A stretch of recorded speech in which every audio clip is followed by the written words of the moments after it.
سولر پینل سولر سیستم چې تاسو اوس کله لګوئ نو هغه به تاسو ته نقصان درکوي او دا الرټ چې دی نو دا هغو کمپنو والا جاري کړی دی کم کمپنو کې چې دا سیستم جوړ کړی دی دا شیشې چې کومه جوړې کړې دي ملګرو نو هغه دا تدابیر درته زه وایم که نه چې کله تاسو سیټینګ کوئ نو په دې خبرو باندې عمل وکړئ که نه ستاسو کور به ګوره وسوځي او ستاسو کور او هر څه به خراب شي. نو نن سبا تاسو ته پته ده بجلي نشته هر سړی غواړي چې زه نه سولر سیستم یا سولر پینل ولګوم که نه نو هر سړی غواړي نو تاسو په دې خبرو باندې عمل وکړئ انشاءالله ستاسو کور ته بیا نقصان نه رسي. که چېرته تاسو په دې خبرو باندې عمل ونه کړو نو تاسو ته به ډېر زیات نقصان ورسي د سولر پینلو نه. نو راځئ زه ته تدابیر وایم او دا ویډیو د نورو ملګرو سره ضرور شیر کړئ چې زمونږ نورو پښتنو ته هم ورسي ملګرو. نو دا یو څو شپږ تدابیر دي په دې باندې ضرور عمل وکړئ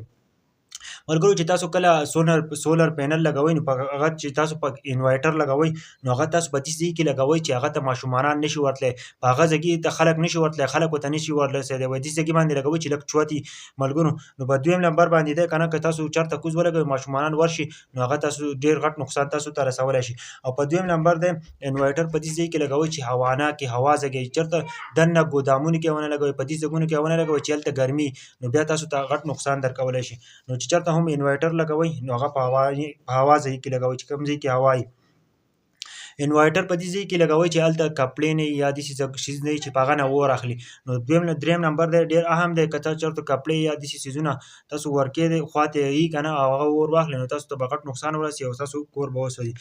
او په څلورم دی که نه چې کله ای سي او ډي سي چې کومه هغه بریکر وي نو هغه تاسو په هغه ځای کې د یو بل سره نږدې مه لګوئ ځکه که ای سي او ډي سي د یو بل سره یو ځای شي نو هغه به نقصان وکړي اور به واخلي یا چې وي نو د یو بل سره څه شي تیزاب وي په بیټرۍ کې تاسو ته پته ده او د هغه سره د ای سي څه کرنټ یو ځای شي نو تاسو ته به غټ نقصان درشي. او پنځم نمبر چې دی نو تاسو پکار ده چې داسې بریکرې واخلئ چې هغه ډېرې زیاتې ښې کوالټۍ والا وي که نه بیکاره بریکرې مه اخلئ. دا د کومه د یو کمپنۍ چې دی نو هغه دا اډر کړی دی الرټ یې جاري کړی دی چې تاسو بریکرې اخلئ نو ښې واخلئ. او په شپږم نمبر باندې ډېر دی